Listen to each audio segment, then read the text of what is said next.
Welcome to the T Podcast, bringing you the best in news, entertainment, celebrity gossip, social commentary, humor, and LGBTQ lifestyle. This podcast is part of the Urban Wire Media Network, where we shine the light on issues impacting the urban community. We are available on Apple Podcasts, Google Podcasts, Spotify, iHeartRadio, TuneIn Radio, and Stitcher.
All right, we are here with another edition of the T Podcast, episode 15, brought to you by the Urban Wire Media Network, where we shine a light on issues impacting the urban community. We are back. It's been a while, and we are elated to be here tonight. As always, sitting to my left, your right, is my beautiful future husband, Jonathan Crockett. Hey, baby. And to my right, your left, is the illustrious Miss Ethan Crips. So glad to be back after so long. Yes. So what's been new with you guys? Like anything new going on? I mean, it's just new, almost spring is here, so it's plenty of spring cleaning. Yes.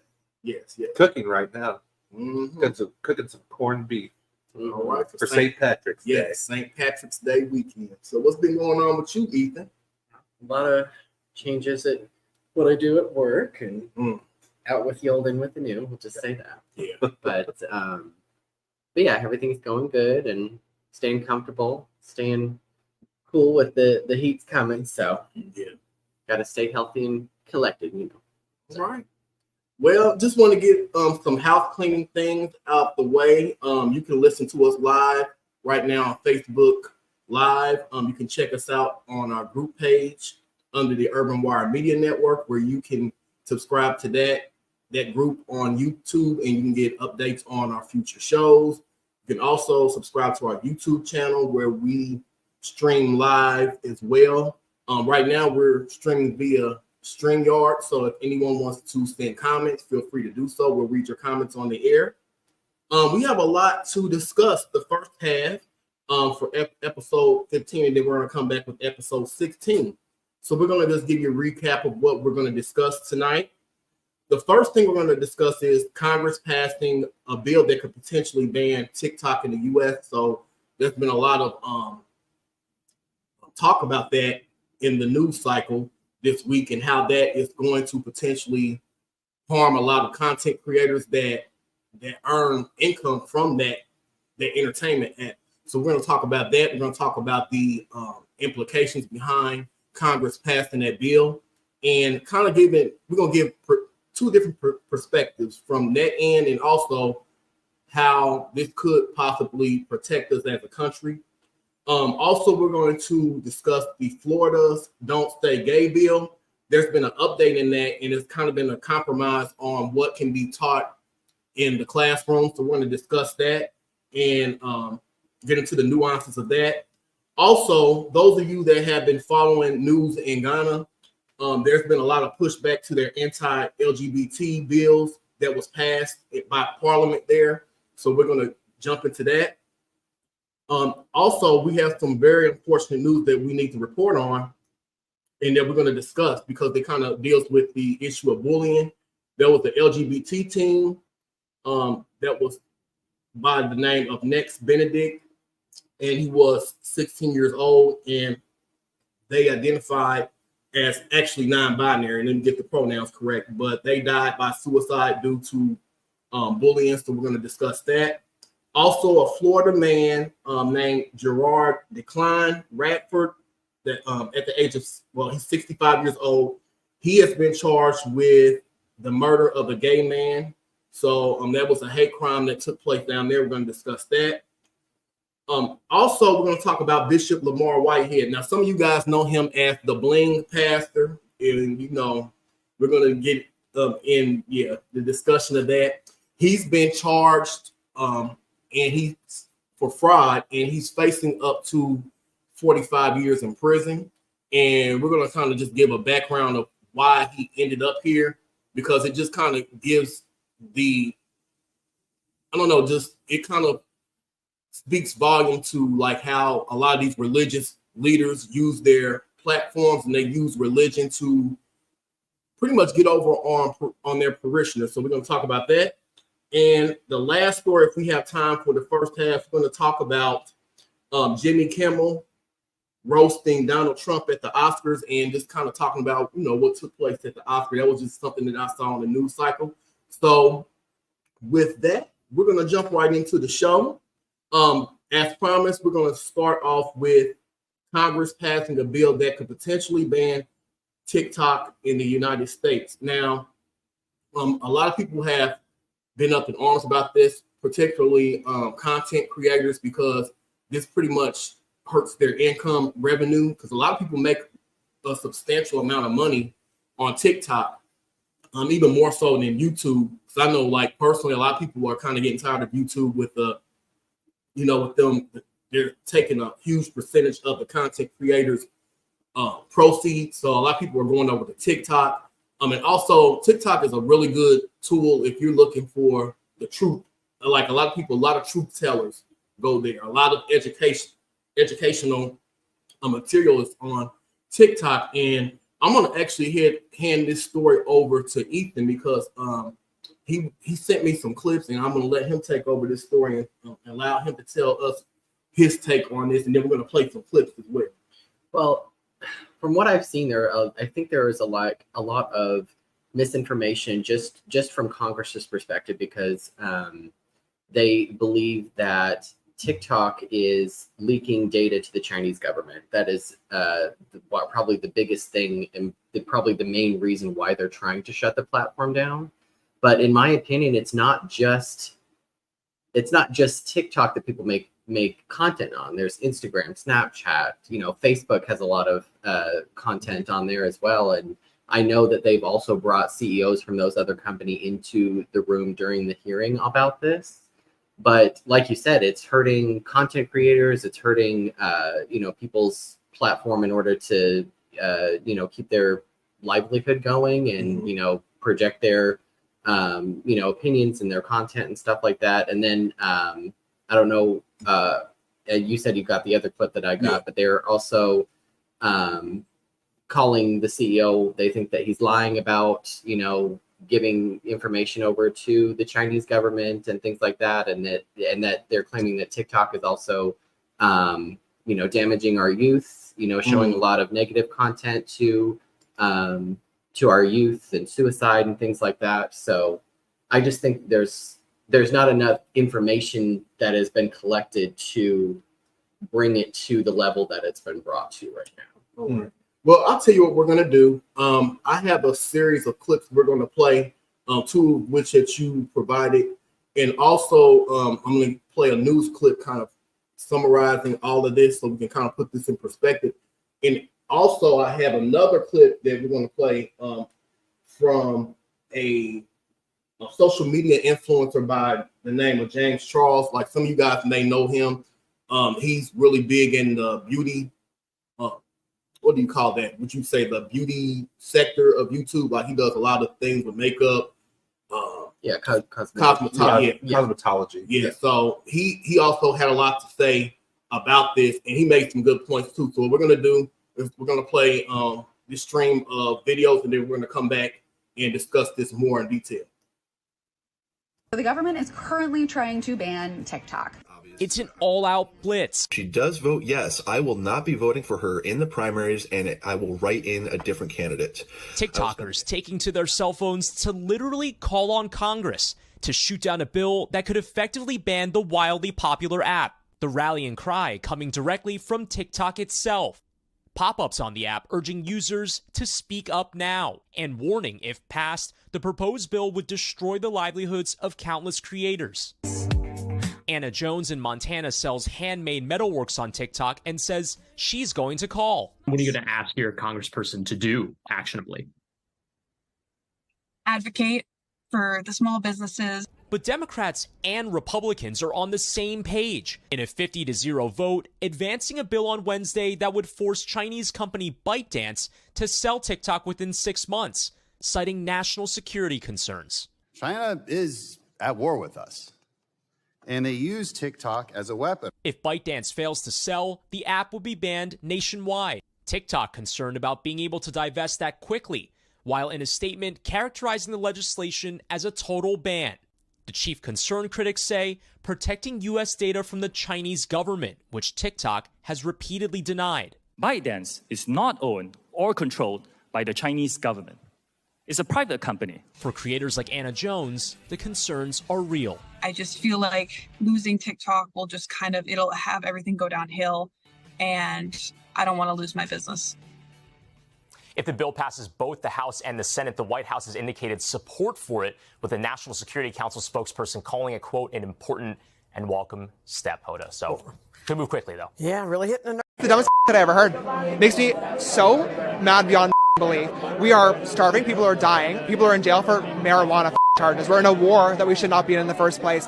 And TikTok is our most pressing concern? I don't think so. It's also infuriating and a test to our political system that bill got introduced, 5 minutes ago? And it was passed this morning, and now it's already going to the Senate, whereas there's already all sorts of bills that take weeks, months, years, and never get anything done to them. I don't think so. It goes to show, if somebody wants something done, it can be done, but we love to dilly-dally and make not happen, so I'm over it. It's stupid, and it really goes to show that with this election year, you need to get out and vote and do something. You said today, as you often say, that you live in Singapore. Of what nation are you a citizen? Singapore. Are you a citizen of any other nation? No, Senator. Have you ever applied for Chinese citizenship? Senator, I served my nation in Singapore. No, I did not. Do you have a Singaporean passport? Yes, and I served my military for two and a half years in Singapore. Do you have any other passports from any other nations? No, Senator. Your wife is an American citizen. Your children are American citizens. That's correct. Have you ever applied for American citizenship? No, not yet. Okay. Have you ever been a member of the Chinese Communist Party? Senator, I'm Singaporean. No. Have you ever been associated or affiliated with the Chinese Communist Party? No, Senator. Again, I'm Singaporean. Honest and complete. Let me ask you this. Joe Biden last year said that Xi Jinping was a dictator. Do you agree with Joe Biden? Is Xi Jinping a dictator? Senator, I'm not going to comment on any world leaders. Why won't you answer these very simple questions? Senator, it's not appropriate for me as a businessman to comment on world leaders. Are you scared that you'll lose your job if you say anything negative about the Chinese Communist Party? I disagree that. You will find content that is critical of China on our platform. The next time you go on, are you scared that you'll be arrested and disappear the next time you go to mainland China? Senator, you will find content that's critical of China and any other country freely on TikTok. Okay. Let's turn to what TikTok, a tool of the Chinese Communist Party, is doing to America's youth.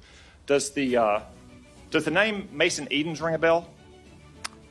Senator, you may have to give me more specifics if you don't mind. Yeah, he was a 16-year-old Arkansan. After a breakup in 2022, he went on your platform and searched for things like inspirational quotes and positive affirmations.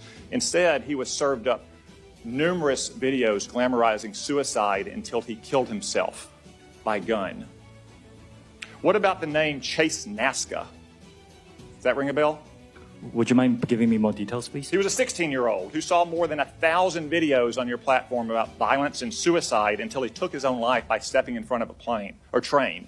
Are you aware that his parents, Dean and Michelle, are suing TikTok and ByteDance for pushing their son to take his own life? Yes, I'm aware of that. Okay. Finally, Mr. Chu, has the Federal Trade Commission sued TikTok during the Biden administration? Senator, I cannot talk about whether there's any Are you currently being sued by the Federal Trade Commission? Senator, I cannot talk about any potential lawsuits. I didn't say they potential, actual. Are you being sued by the Federal Trade Commission? Senator, I think I've given you my answer. I cannot talk about it. No. Ms. Yacarino's company is being sued, I believe. Mr. Zuckerberg's company is being sued, I believe. Yet TikTok, the agent of the Chinese Communist Party, is not being sued by the Biden administration. Are you familiar with the name Christina Kafara? You may have to give me more details. Christina Kafara was a paid advisor to ByteDance, your communist-influenced parent company. She was then hired by the Biden FTC to advise on how to sue Mr. Zuckerberg's company. Senator, ByteDance is a global company and not a Chinese communist company. It's owned by global investors. Public reports indicate that your lobbyist visited the White House more than 40 times in 2022. How many times did your company's lobbyist visit the White House last year? I don't know that, Senator. Are you aware that the Biden campaign and the Democratic National Committee is on your platform? They have TikTok accounts? Senator, we encourage people to come on Which, to create by the way, organic, authentic content. They won't let their staffers use their personal phones. They give them separate phones that they only use TikTok on. We encourage everyone to join, including yourself, Senator. So all these companies are being sued by the FTC. You're not. The FTC has a former paid advisor, your parent, talking about how they can sue Mr. Zuckerberg's company. Joe Biden's reelection campaign, the Democratic National Committee, is on your platform. Let me ask you, have you or anyone else at TikTok communicated with or coordinated with the Biden administration, the Biden campaign, or the Democratic National Committee to influence the flow of information on your platform? We work with any creators who want to use our campaign. It's all the same process that we have. So what we have here, we have a company that's a tool of the Chinese Communist Party that is poisoning the minds of America's children, in some cases driving them to suicide, and that at best the Biden administration is taking a pass on, at worst maybe in collaboration with. Thank you, Mr. Chu. All right. There was plenty of shade thrown in that clip. But I don't even know where to start. I just feel like there is just, let's just call it what it is. It's bullshit. Like, because we have other national threats that are taking place in this country now. And I some of y'all gonna get mad at me for saying this, but we currently have an issue in this country dealing with illegal immigration. And this administration is not taking it serious. Like, we have a lot of pressing things, like where people are literally coming into this country and they're not being vetted. We don't know who these people are, but you're so concerned about national security. It's almost like this is being used as a smoke screen. Like, why are y'all trying to act like this is a security issue? Because I've been hearing that, which, I mean, that's valid, but I could see if you guys were taking security threats in this country seriously all across the board, but you're not. So what is it that they're hiding? Like, you know what I mean? It's just, you know, they, once again, this country, we have people that are in Congress, people that are representing us, making decisions that impact large amounts of people in a negative way.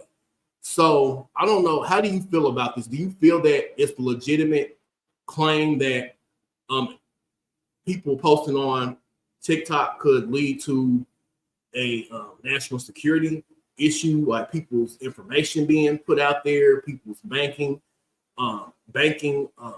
being compromised, all that stuff? Do you think that these are valid points, or how do you feel? Go first. I think a big question I have is, what data are they talking about? Because like, I know from everything from Facebook, Snapchat to TikTok, I don't put any of my personal information on any platform whatsoever. Not my banking information, not my email address, nothing like that. So I don't know what, just as like an average person, it's like, what should I be concerned about when they say data leak, when they say that they're giving our data? Like, what does that mean? Well, I guess I'm going to raise this question. Isn't our information already out there? Yeah. Because there's been massive data leaks from multiple companies over maybe the past 10, 15 years. Yeah. So even as far as like a banking chain, like, remember what happened with Bank of America? Like, people's accounts were drained, people's accounts were shut down. Same thing happened to Target, Wells Fargo had that whole yeah. fiasco with and that was internal. It wasn't even from an outside source. So it's like, we shouldn't just limit it to something like a social media platform like TikTok. It should be more about securing everything, not just, you know what I mean? But also, it also begs the question is, like, where do we draw the line for like freedom of speech? Like, aren't social media platforms protected by the amendment? Like, why would we be shutting something down that people are literally portraying their opinions on and like gaining livelihood from? And that's why I'm saying I think they're moving so quickly without really collecting enough information and enough data to support what they think is happening or what they're claiming that is happening. To me, I think that we have a lot of politicians who like to sound big and grandiose, like that one senator, what's his name? Tom Cotton from Arkansas. Cotton, yeah. He's a huge flamethrower, and he likes to sound big. But we have a lot of politicians who are elderly, and government is always reactive to a lot of things, especially after something like TikTok or Facebook or Instagram, like anything with social media has taken root. Yeah, I agree with that. And they don't know exactly what to do about it. Like a lot of them, like I remember the hearings with Mark Zuckerberg where they're just sitting there like, I don't know what to do with this button, or I don't know what to do with, or like, what does that mean, or what does this thing do? I'm like, we vote in these politicians who just are so they're so removed from reality that, I mean, within the Beltway, because a lot of their staffers do the legislating and whatnot, and these politicians are always they're always at the next fundraiser. Yeah, they're always worried about when their next payment is going to be or something like that. Yeah, I agree. So it's hard for me to take the government seriously when they want to do something like this.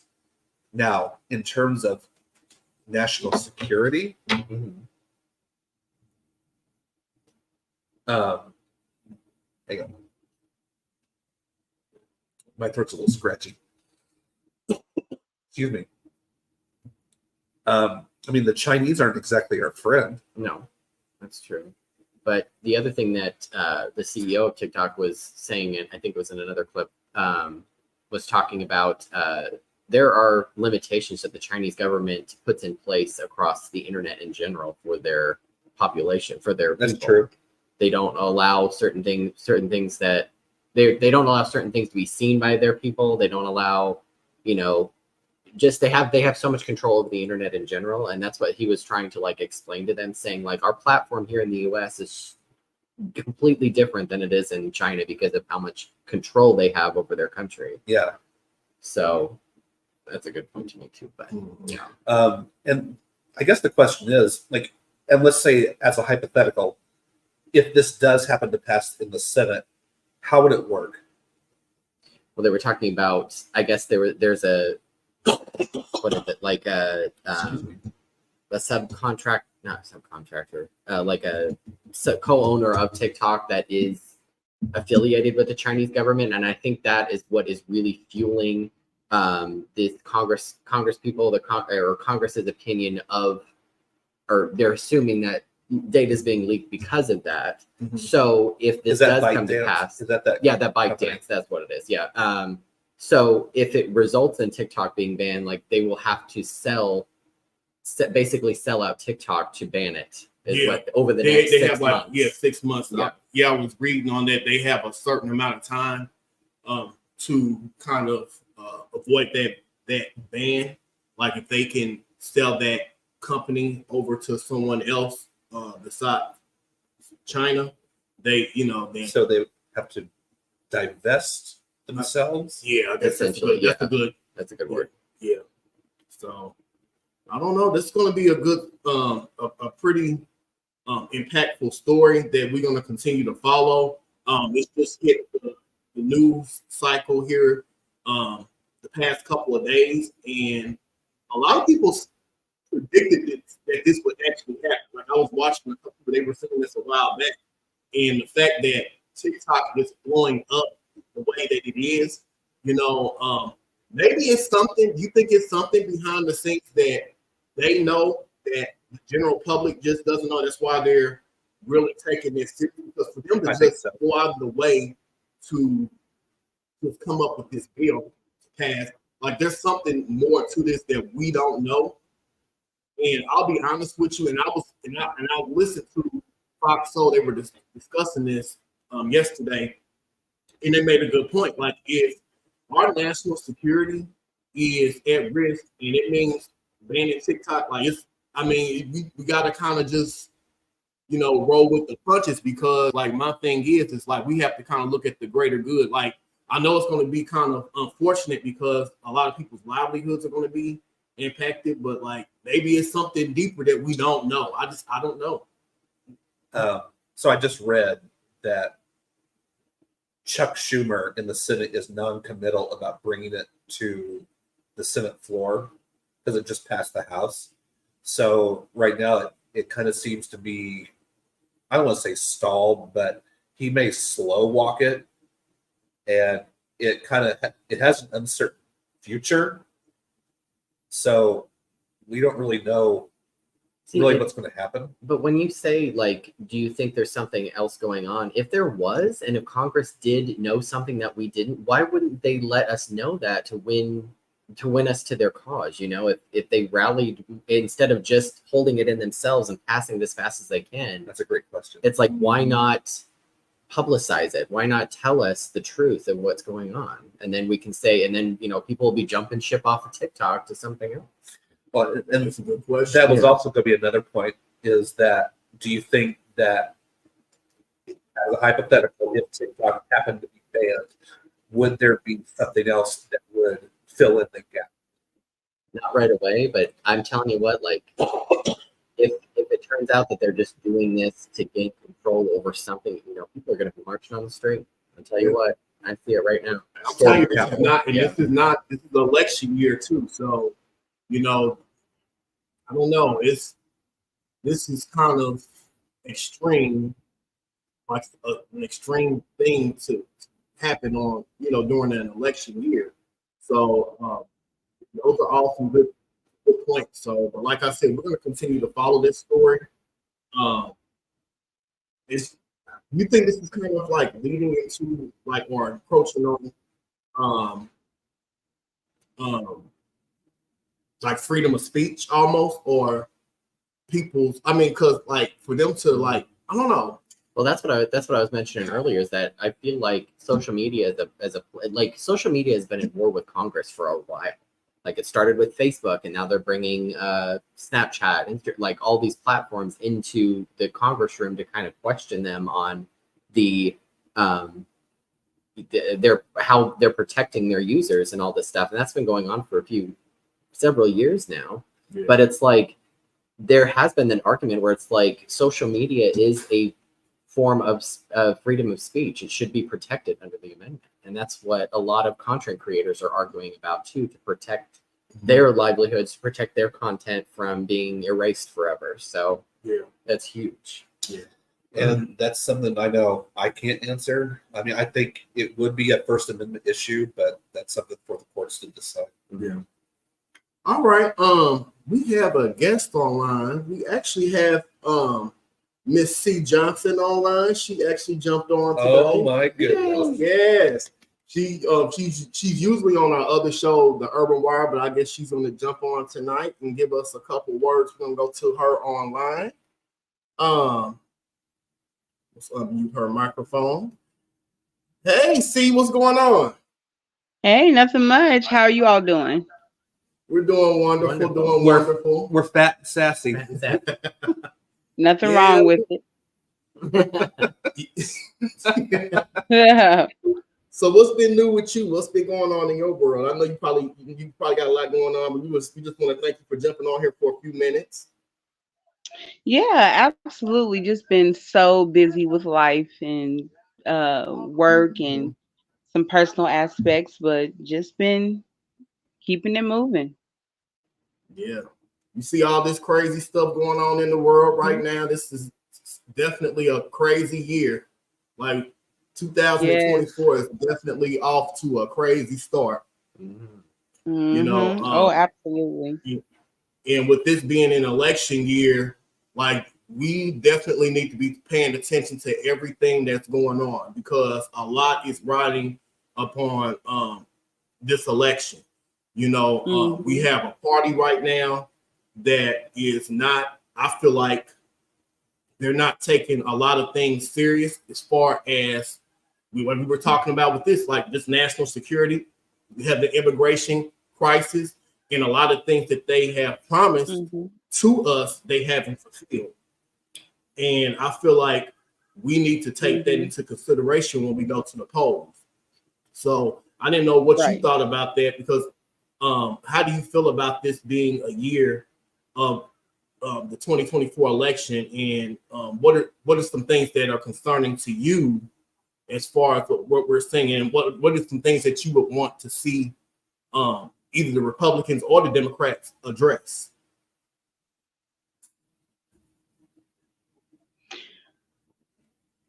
Well, I would just like to say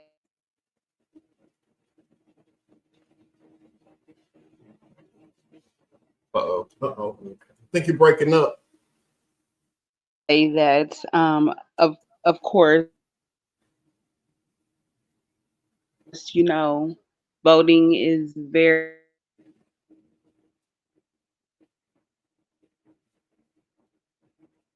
I think we're having technical difficulties. Yeah, we're having technical difficulties. Like, see, I think you're breaking up.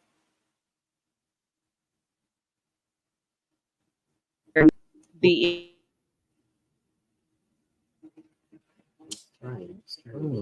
Yeah. Shit.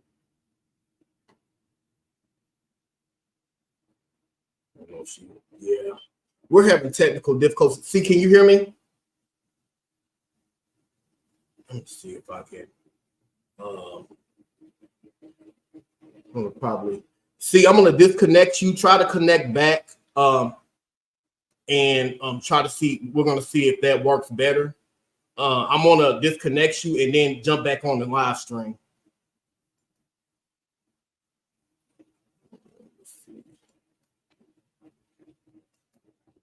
All right. Hopefully she can get back on. Yeah, so we're gonna hopefully she'll join back on the live stream.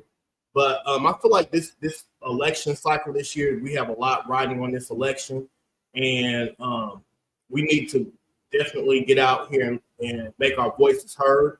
Like, if you're not registered, get registered. I know that we don't really have good options this time, but we don't. And I think that's something that is generally agreed upon, like across the board. But yeah, I don't know. Yeah, so we have a couple comments too before we move on. All right, we have a couple people. See, all right, she did send something earlier. She said she's glad that she's able to listen in, and then. All right, I had a couple of my family members online tonight, so we want to thank family. Yeah, I want to thank everybody so far. Someone in our private chat said, I would like to add that sometimes people can be too dependent on the process, that there are too many that fail to do their own independent research on process and protocols. We do trust that these platforms are safe to participate, but the question is, what are their actual intentions? So that's a good point. See, if you're listening, try to join the stream again. I had to disconnect you because we couldn't hear you. So try to join again if you can.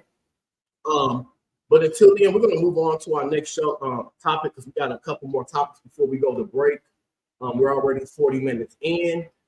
The next topic I want to discuss is the Florida's Don't Say Gay bill. Now, there's been an update on this bill where there's been a compromise to the discussion of sexual orientation, gender identity, and expression. It can be discussed in the classroom, but as long as it's not a part of the actual curriculum. So we're going to go to a clip that kind of outlines this, and then we're going to come back and we're going to further discuss this, because I feel like, I guess some progress is better than none, but at least the discussion does not have to be totally axed from the school system. So we're going to go to a clip kind of outlining this, and we'll be back with the rest of our commentary.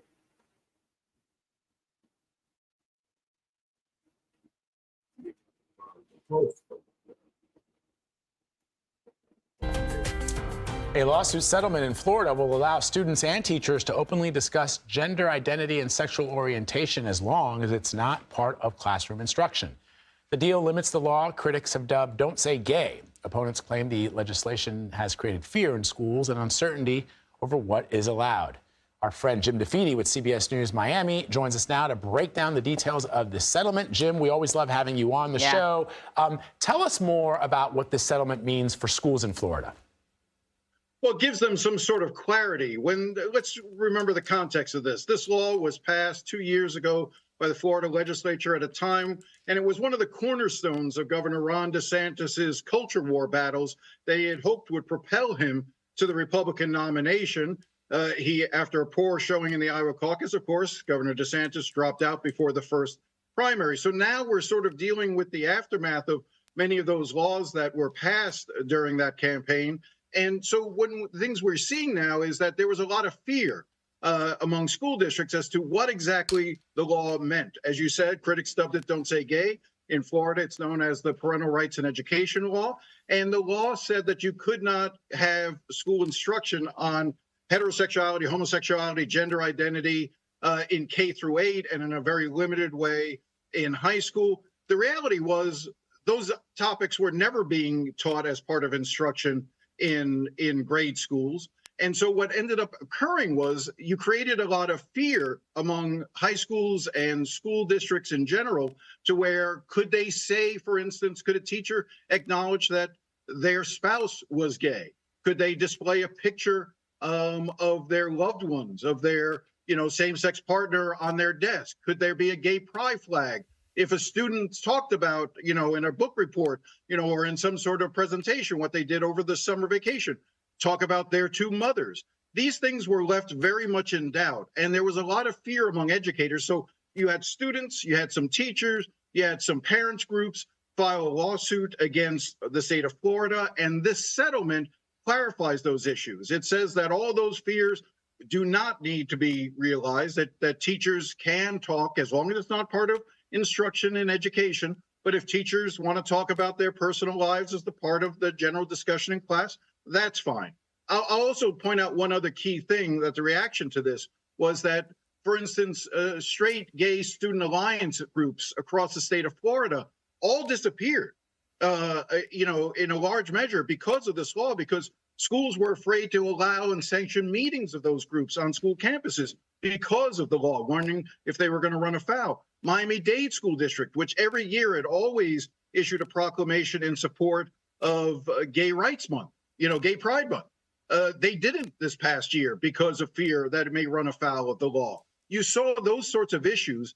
Now, the governor would say that that was never his intention, but yet the fear was created as a result of the law. And this settlement now clarifies those things. The governor's declaring victory. Groups of parents and students and teachers are also saying they are relieved because they now understand what the law is and what the boundaries and rules truly are. Jim DeFeedy, that was so Succinct excellent. And brilliant. Every question I had answered. Thank you. Thank you so much. Anytime. All right, we're back. I believe we have C back online. We're going to bring her up here. All right. C, can you hear us pretty well this time? Yes. Okay, that's good, because you were cutting out last time. I know you were on the roll, but before we jump into this current topic, let's get back to what we were talking about a few minutes ago. So what do you think are some of the things that are riding on this particular election cycle for 2024? And what are some things that you would like to see addressed by both sides of the aisle? So one thing that I was just saying was voting is very crucial. And we know the saying that in order for your voice to be heard, you must vote. And I think a lot of times people are hesitant on voting because they feel as if their voice is not going to be heard. Maybe they've tried it and they're like, okay, nothing's happening. But to answer your question, I really believe that the foreign policy that's in place, really needs to be something that is focused on, because a lot of times, we understand the aspect of equality, but at the same time, there's no equality when things are done the wrong way. And that actually causes a lot of problems as far as our country is concerned, as far as any type of politics, products, services, whatever the case may be. Um, so like our that, and then it's just so many things, but really the foreign policy is really one detrimental aspect that really needs to be focused on. Mhm. And I truly believe that if there were actual firm policies that were in place to protect our country, then I really believe, that everything would actually be great and, and set in place like it should be. But I just believe that when you have people at the state capitol and all of the politicians, things like that, that are in there for the wrong reasons, and they're putting their own personal aspects in place instead of what's good for the people, then that's where the problem is. So, but nonetheless, voting is very crucial. So that's really my little chime in that I wanted to say. All right, we appreciate that. I think that something like I mentioned, I don't know if you caught this. I think that illegal immigration is something that we need to focus on, and it kind of links with the foreign policy aspect, because we currently, our borders are not safe. We're having undocumented people coming into this country. We don't know who these people are. Thousands, no, not thousands, millions of dollars of our taxpayers' money is going to house and take care of these people, and they're not even legal citizens in this country. While a lot of the citizens of these larger cities, they're suffering. They can't get any of these set aside. I think that's going to be a really big hot button issue that's going to lead a lot of people to the polls. It will. And I feel that this current administration is just not taking this seriously. And we don't know if we could have sleeper cells in this country of like terrorists. We don't know who these people are. They're being housed in these communities. You don't know if these people are sick. I've heard some news reports saying a lot of these military-aged men are coming over here. They're involved in crime. They're involved in sex trafficking and all this stuff. And the people in the communities have no say of what's going on. They don't want these cities to have sanctuary status, but the elected officials, they don't care about what the people want. So we're dealing with an administration that's doing whatever they want to do. They have all of these ulterior motives that we don't know why they're doing certain things. And it's just, I don't know. It's just like the people are not being informed on what's going on. We elect these officials and they can't even tell us or inform the American people what's going on. They're going to Washington, they're playing games, they're, it's spending money that we don't, it's more pressing issues that we need to address, like the housing crisis. We're going to get into that the second half of the show. Why aren't you guys trying to regulate these large corporations? Oh my goodness, my fish are back there fighting. But no, you're not trying to regulate corporations buying up houses, affecting the prices in housing and how people are not even able to buy a home. We're not addressing serious things. So I feel like we have a lot that we need to really look at this election. So I think we lost Steve, but anyways, we're going to get back to the topic. What do you guys feel about this Don't Say Gay bill?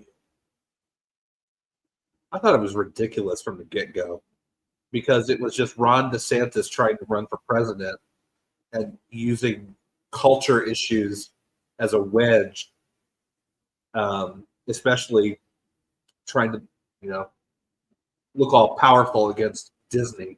And obviously that didn't go very well. Disney threatened to pull out, and he was like, "Oh wait, never mind." Do you think that could have been a deciding factor on them trying to reel it back in and trying to, to backpedal on Peacock? I don't want to say the other word. I think so. Like, Disney is an enormous income for Florida. They Huge income for are, Florida. but also Disney is having issues of its own right That's now. true. So That's true, yes. right now there's mud on both of them. Yeah, so, but I think there was a lot of misconceptions behind that bill too.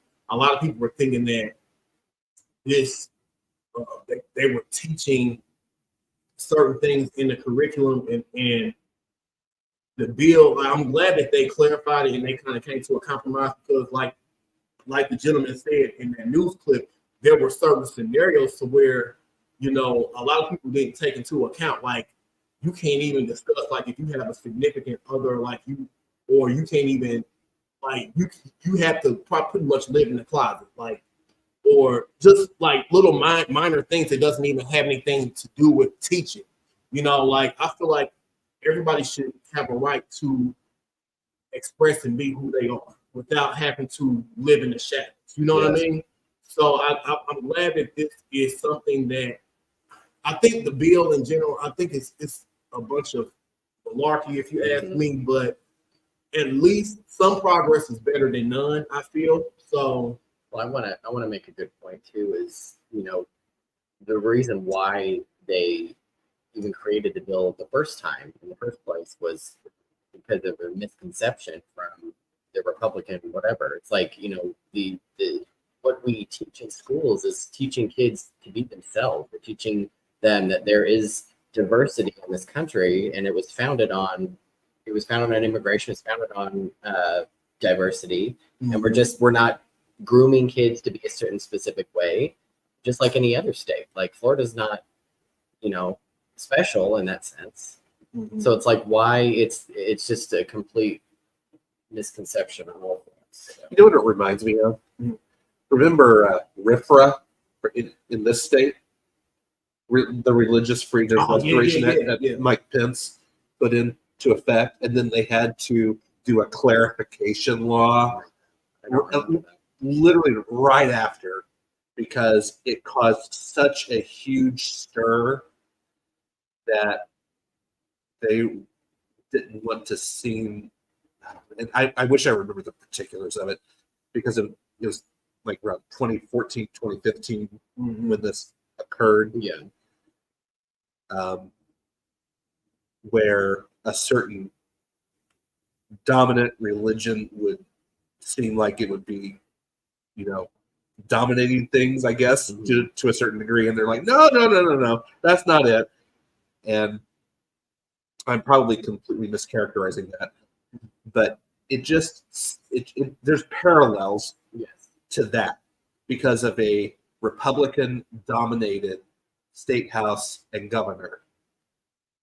And same thing happens in Florida, where they don't think about exactly what's truly going on, and they're only getting one-sided issues or one-sided viewpoints, rather.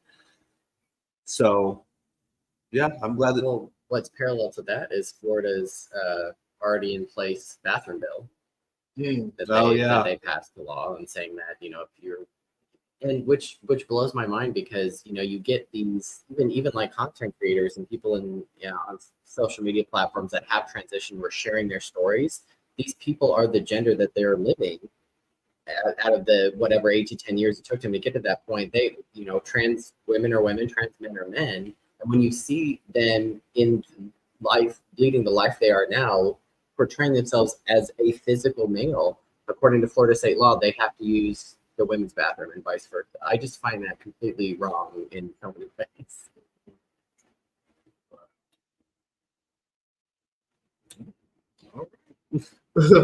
And speaking of, we're going to move on to our next topic. We're going to try to rush through these next couple of topics and then we'll go for a break.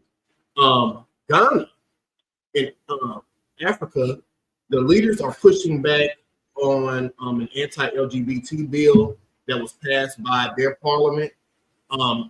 You know, I don't know if you guys have been following international news. They passed a bill where it would outlaw people from expressing themselves, expressing their orientation, or even engaging in acts of sexual acts with people of the same gender. I think that they were saying that anybody that was caught engaging or even expressing their sexual orientation could be jailed up to 5 years. And that there's been a lot of pushback. Even the bishop there came out against the this horrible bill. So we're gonna go to a quick clip, kind of outlining this, and then we're gonna come back.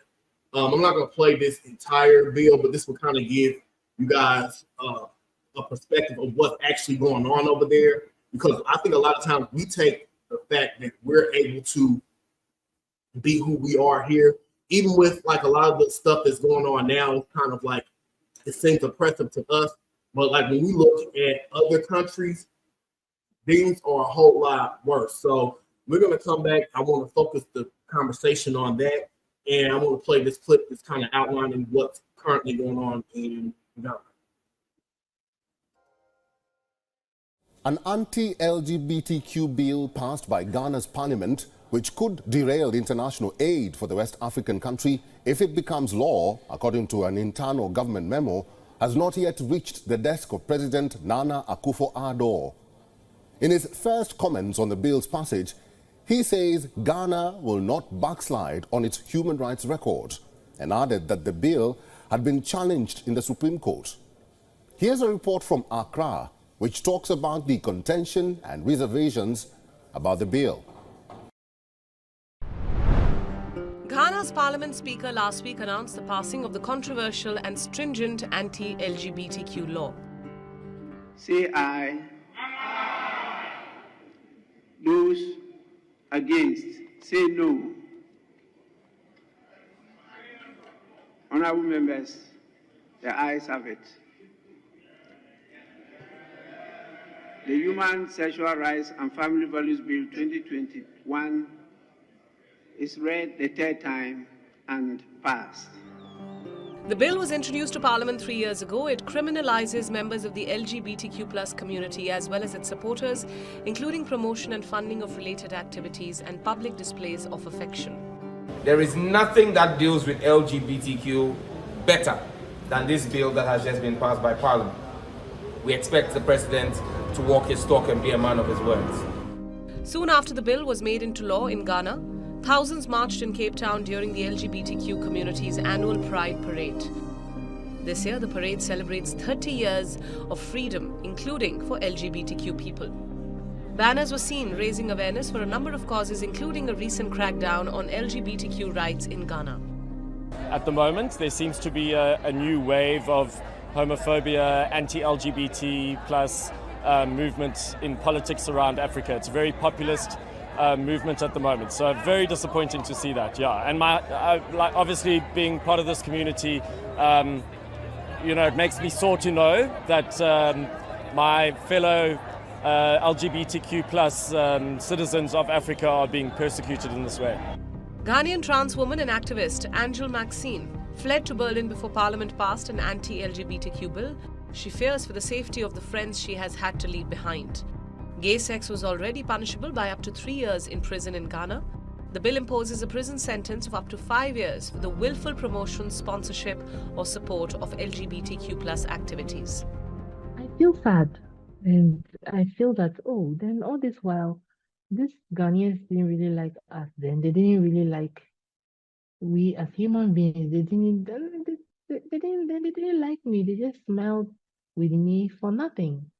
Because we have existed, we have lived in the society, we have been with them. We are born and bred in Ghana. Nobody had any issues with being effeminate or whatever until the bill was introduced. Nobody had any issues with the LGBT community. We are living in peacefully. So it makes me scared, and I'm even ashamed to be a Ghanaian right now.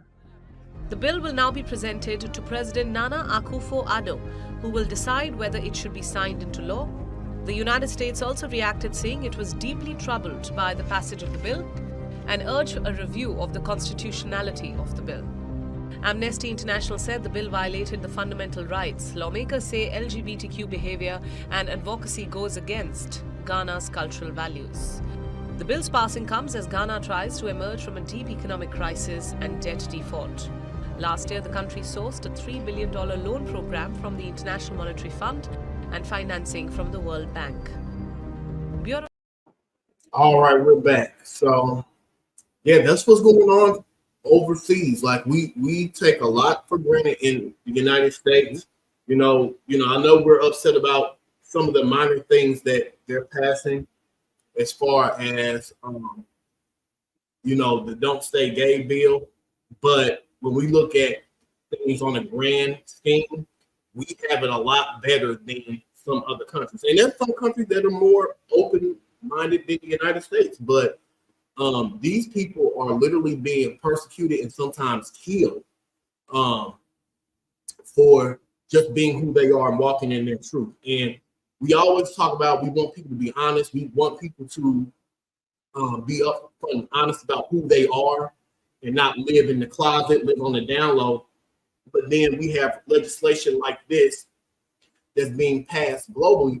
And I don't think these people realize the ramifications of this, because when you force people into the closet, it's never a good thing. Like,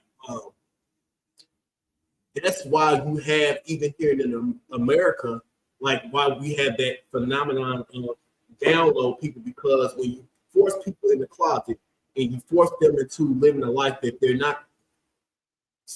that's not in them to live, they're going to eventually step out.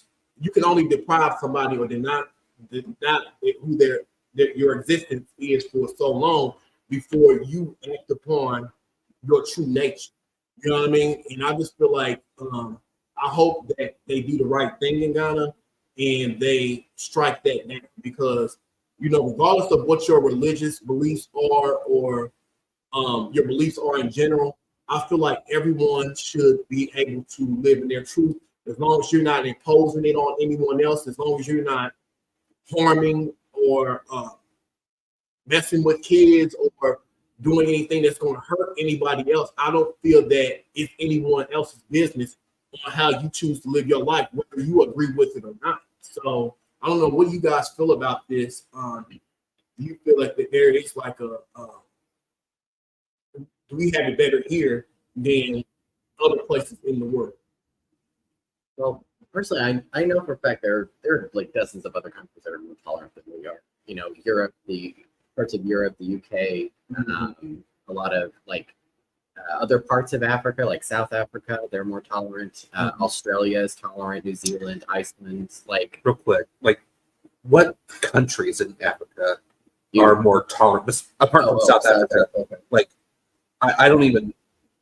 I think Tunisia may have been one, but the vast majority of countries. I know West Africa, they don't promote, especially in East Africa, even in North Africa, like the Arab countries, they will literally kill you. Yeah. So it's just obviously it's just really in the European area and New Zealand and Australia. I know Russia's not tolerant. India, I don't know if they're as tolerant as other countries. They did allow gay marriage, but they kind of did it begrudgingly. Yeah. South Korea. Yeah. And like you said, a lot of Asian countries, they're not. Iraq, Iran, Arabia, I don't think they're as tolerant either. But you know what's so funny about that though is, especially in the Middle Eastern countries, they're intolerant of it, but still at the same time, you have a lot of their big leaders there that engage in same-sex activity. You guys know that, don't you? Do as I say, not as I do. Yeah, it's one of those things where they actually look at procreation at sex is procreation. But as far as them being intimate, they rather a lot of the men there, they rather engage in same-sex activity with members of the same sex. Like sometimes with young boys, like a lot. It's I've seen documentaries about it. Like it's like it's so hypocritical, but you guys are doing this behind the scenes, like late at night. Like you guys have like these huge orgies and you have these gatherings where in Afghanistan. Yeah. So it's just like I don't know if it's just the religious thing that's causing people to have these beliefs. I don't know what it is. Well, it's also fear, because I know, I mean, I'm not fully researched this, but the HIV and AIDS crisis is still happening very much so in parts of Africa. North Africa. Oh, yeah. So that also fuels from the religious side, when the guy was talking about like to stop the community, we have to stop them, we have to stop this, we have to stop that. It's not going to stop. Yeah. And the fact that they're even implementing this in a way is creating a double-edged sword, because on one end, you have the potential for this to get passed into law, whatever they're trying to do. And then on the other side, it's like, if you're discovered on the street, you can get murdered in cold blood. So like, where is the line drawn at that point? I know in this environment of the war in Gaza, Israel is the only country in the Middle East that has an openly gay pride in Tel Aviv, and it's huge. It is it's a huge pride event.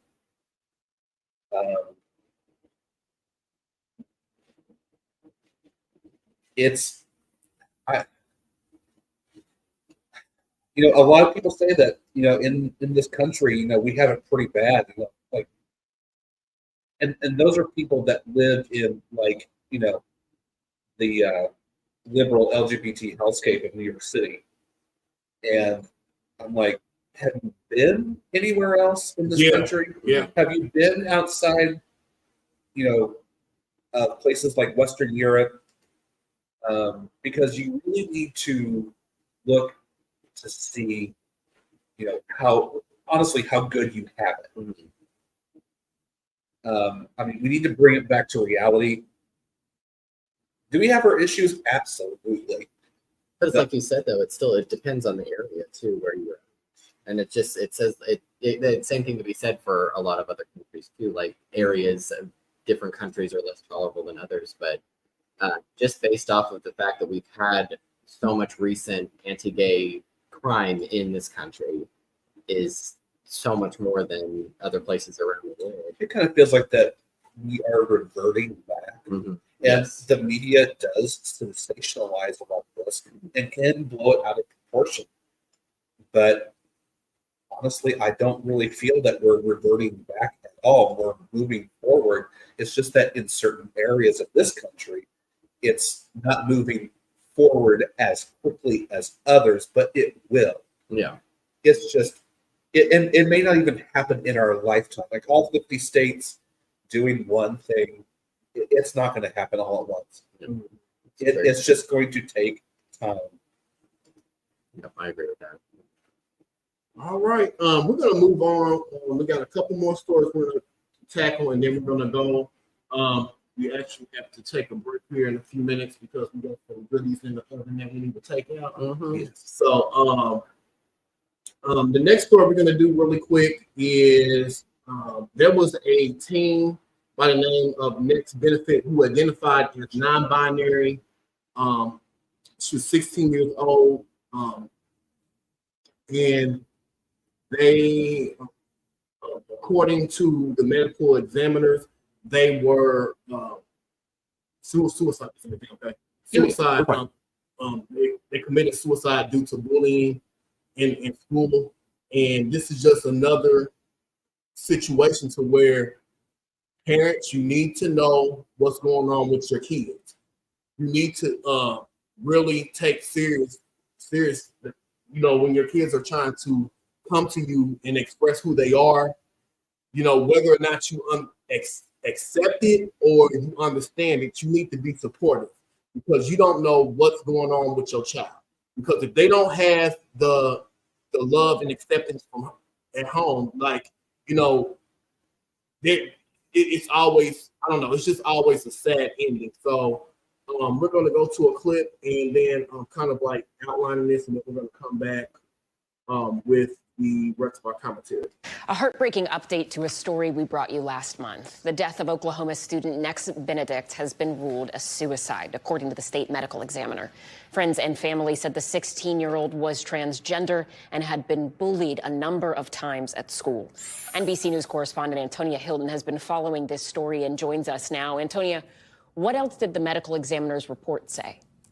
Well, Ellison, this report showed that Nex Benedict committed suicide by using or taking in a combination of antihistamines and antidepressants at a toxic level, just one day after friends and family say that Nex was attacked in a bathroom by 3 classmates after Nex had thrown water on them for making fun of the way that he and a friend were dressed. And so what we've heard from students and some community members who've spoken to NBC News is that there is a culture there in this school of that bullying, and that in some ways they feel like Nex has been failed by his community. And this is a story that's now spread across the country. Even the president has released a statement saying that in memory of Nex, we must all recommit to our work to end discrimination and address the suicide crisis impacting too many non-binary and transgender children. And so this is really, for many people, becoming a rallying cry, another example of the way in which the culture wars, anti-LGBTQ legislation and rhetoric is having a real impact on families, schools, and kids. Yeah, Antonia, let's talk a little more about that, because you have reported so extensively on all of this across the United States. I mean, LGBTQ plus advocates, they say this is part of the larger onslaught of legislation that has made trans students feel and become less safe when they're at school. What specifically are they arguing? And when we're talking about this bigger pattern in your broader reporting, how does all of this tie in? Well, Ellison, what they're effectively arguing is that when we talk about policy, when we talk about books being banned in schools, it may sound like these are theoretical things or just minor policy differences that adults are debating at the Capitol or at school board meetings, but that they actually, in the view of civil rights organizers, lawyers. Okay, I just wanted to play that really quick. Yeah, so it's unfortunate that this young person had to endure that, but like I said, it goes to show you, parents, you got to know what's going on with your kids. You have to know if they're being bullied, and this doesn't even have to do with sexual orientation. Like, this whole thing with kids today, like, children today are ruthless. Like, they disrespectful. They don't have any boundaries. And I feel like this is just something that we need to take into consideration when your kids are in the public school system. Like, there's a lot of things that they're being exposed to these days. The teachers don't have really no say so. We have a friend of ours that's an educator. He always tells us that that their hands are tied when it comes to disciplining the students. And then you pair that with them not being they don't have any guidance in the home. The parents aren't involved. So it's just a lot of things that parents are up against these days. And just a lot of young people are up against these days. You know what I mean? It's just a sad situation that this happened to happen, that this took place. And I just want to bring that story up and just ask everyone just to keep that family in your thoughts and prayers, because that's a hard thing, to deal with, knowing that your child was going through something and they couldn't even come and tell you, and they felt like the only way that they could handle that situation was by taking their own life. So, this is sad. And it's like you said, like it just makes you think that are we going backwards? You know what I mean? Like, it was so much more. Suicide was so much more of a rampant thing, years and years ago, and to even think that this could have been prevented if, the parent, like you said, the parents were more involved with it. I don't know. It's sad. Yeah. I really don't have anything to add, because I'm like, I completely agree. Yeah. Yeah. All right. We're going to go to another. I know this is another sad story, but we have to talk about this. stuff because the stuff is going on. In Florida, our favorite state, Florida's just, for the past 24 years. Yeah. There was a man that was a man by the name of Gerald Declan Radford, who was 65 years old. He was charged with the murder of a gay man at a dog park down in Florida. And a lot of people witnessed this happening. They knew that this man kept harassing this man. The guy even made videos, kind of documenting that this man. And this don't make any sense. This guy's 65 years old. You ain't got nothing else better to do than harass someone else. But people knew that this was going on, and no one really stepped up to do anything about it. And now that this man has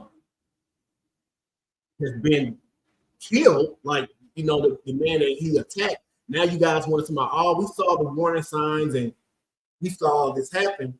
But where were you guys at? This happens so many times where we see people go through things. We see people getting attacked. We see people getting bullied, and everybody wants to stand on the side and just watch. You know what I mean? Or record. Yeah. It happens way too often. It happens way too often. I had the clip, but I know due to time constraints, we're not going to play that. But I just wanted to bring up the fact that we need to get more involved. That's pretty much the moral to this story is we have to get involved. When you see something, say something. If you're not man or woman enough to at least intervene, at least call the police, call the authorities, do something. Like you said, what good is it to do? I mean, what good is it for you to stand by and just record? If someone's actively being attacked, why are you just recording? It's just crazy. We see this so many times, where people, even in communities, they don't want to get involved. We don't want to snitch. You see literally you see somebody get murdered in front of you, and y'all just turn y'all head. You see people running amok in the community. No one wants to say anything, and it's just have we really evolved as a people or as a species? What is wrong with us to the point where we have no empathy for the next person, to where we don't even at least want to do anything?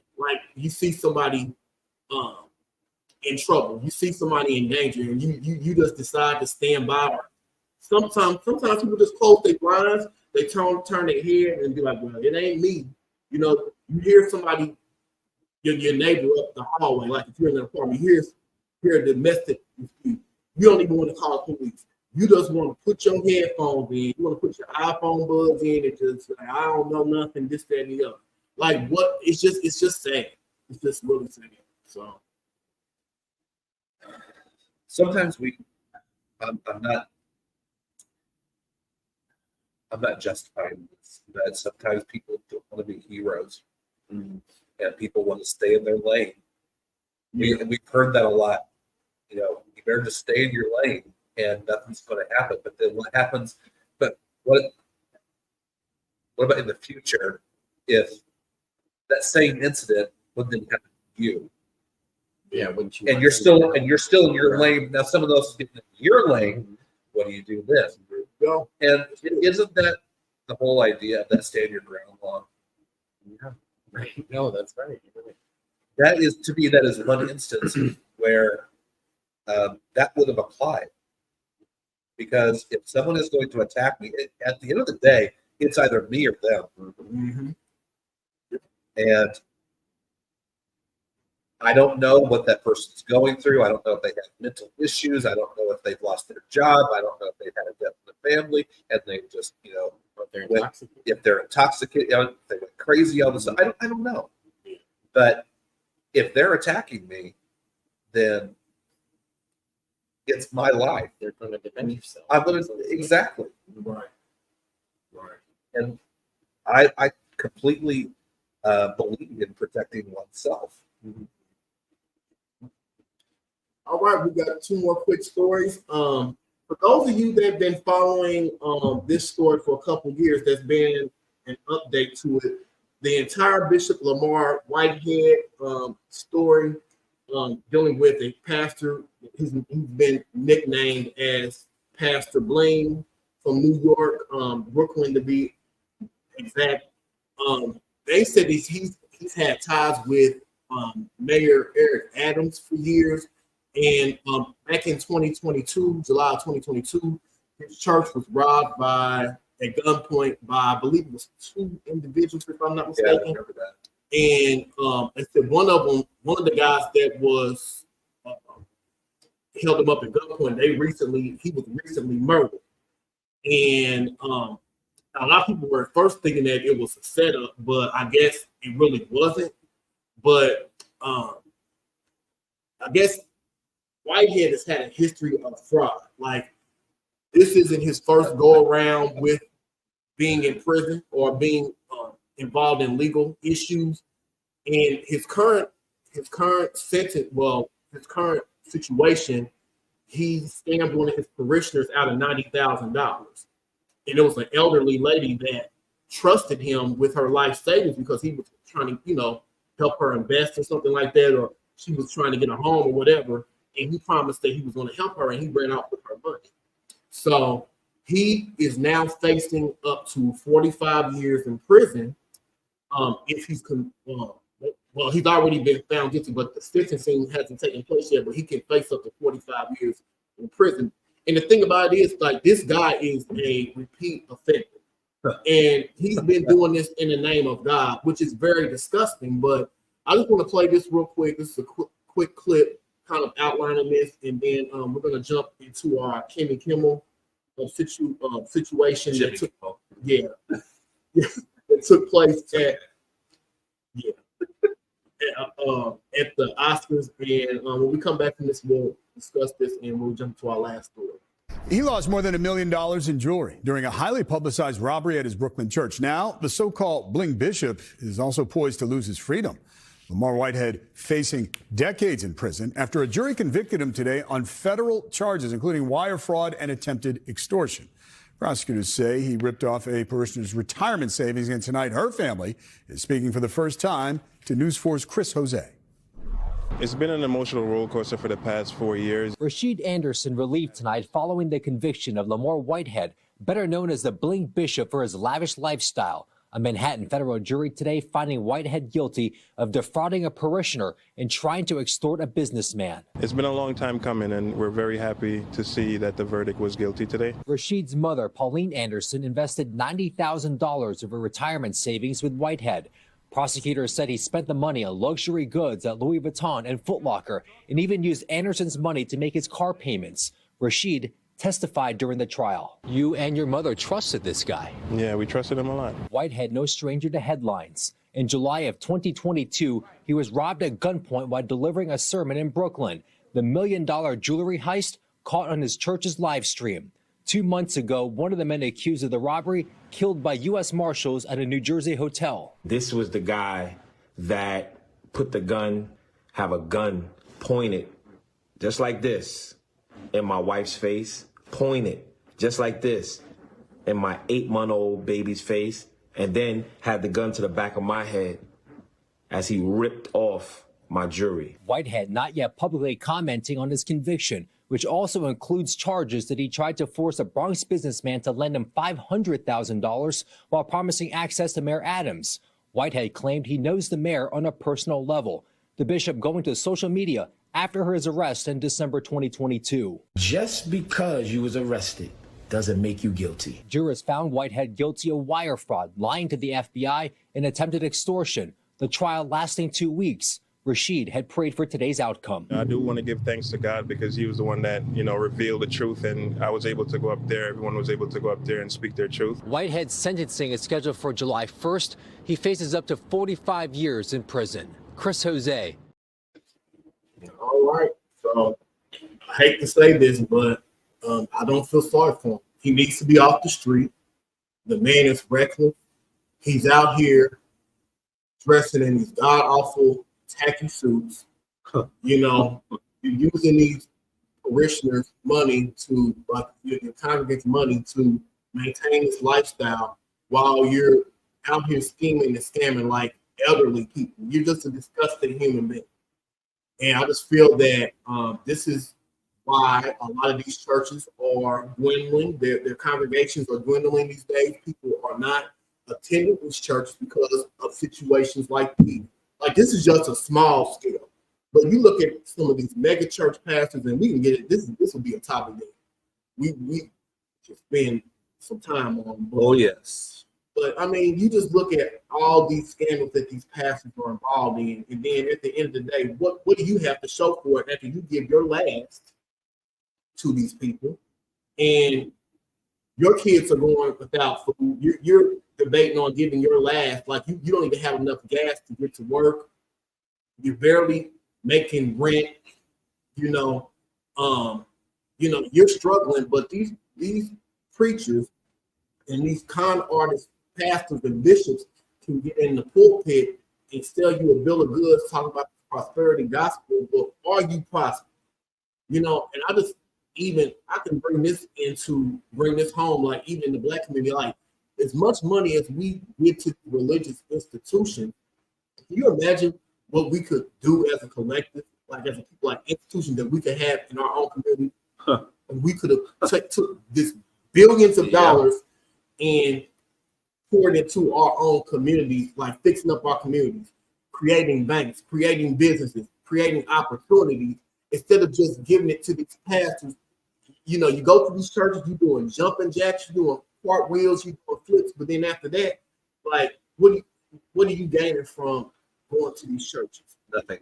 And I'm gonna say this now, like he said, and this kind of turned me off. I went to a gospel artist in Indianapolis. I went to his live recording, and you're supposed to be a Christian artist, and you trying to shame people because they didn't want to give you your $10,000, and he had the nerve to get on the mic and talk about stop the music. Now y'all gonna give me my $10,000 now. Y'all gonna invest in me now. I said I'll never be back to Indianapolis. Y'all gonna give me my money now. And this is the kind of stuff that they're doing in these churches. Arrogant. They're arrogant. Just disgusting, just despicable.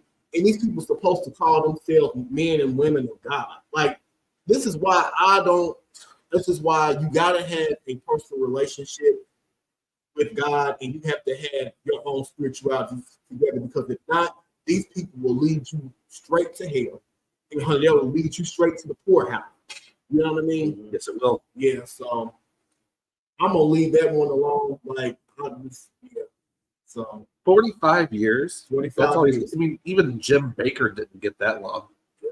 But see, he's a habitual offender. Like, oh, that's right. He's been in prison for fraud before, and like he's done some like major fraudulent stuff in the past. Like, and then you're connected to politicians too. And I kind of noticed like Eric Adams has kind of been distancing himself from him. You know what I mean? So it's just, well, he sees the writing on the wall, because his election is going to be coming up, I think, right after the presidential election, so like in early 25. Yeah. So, all right, one more story, and then we're gonna go to break. These fish back here have a field day. Yes, they are. They want to be seen on camera too. All right. Did you guys see the clip from the? Well, there was a lot of interesting clips there, but circulating from the Oscars. But did you see that clip where Jimmy Kimmel was roasting Donald Trump? I think one I didn't see. I saw a lot of John stuff, Cena. but yeah, I did see the John. Yeah, see the John Cena. But John Cena. I heard there was a joke that Jimmy Kimmel made about like jail time or something. I got like it. That. You got it? Okay. All right, we're gonna go to this clip and then find it real quick. But yeah, it was hilarious. Okay. Just got a review, and has there ever been a worse host than Jimmy Kimmel at the Oscars? His opening was that of a less than average person trying too hard to be something which he is not and never can be. get rid of Kimmel and perhaps replace him with another washed up but cheap ABC talent, George Slopanopoulos. He would make everybody on stage look bigger, stronger, and more glamorous. Blah, blah, blah. Make America great again.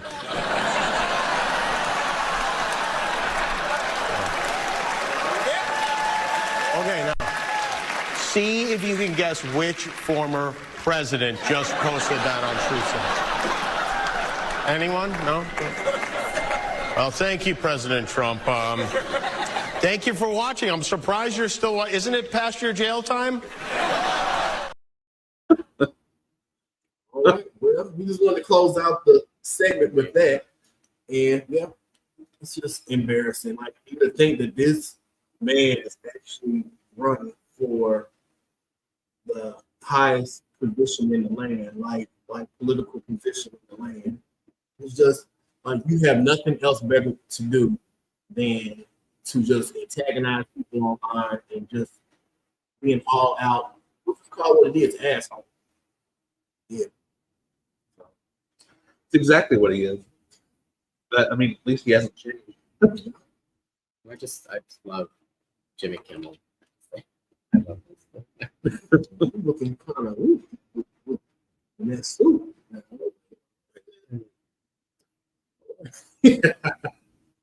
All right, guys, we're going to take a break and we'll be back here. We got a couple topics we're going to talk about in the second half, and then we're going to let you go tonight. Once again, I'm going to thank everybody that's been listening so far.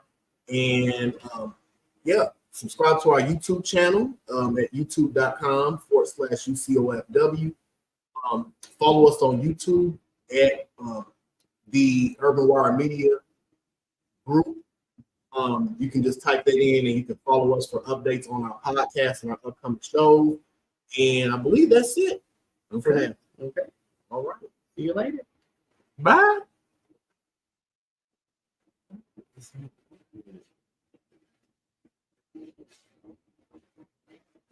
So this is the meme. Did I ever send you this meme, Jonathan?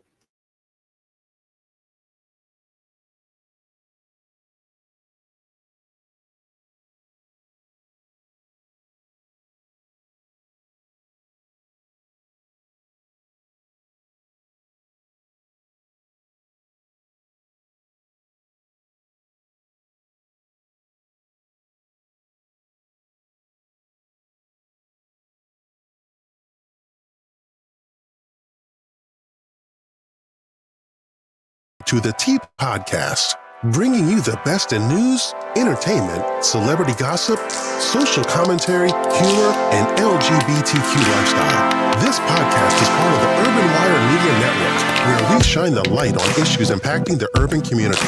We are available on Apple Podcasts, Google Podcasts, Spotify, iHeartRadio, TuneIn Radio, and Stitcher.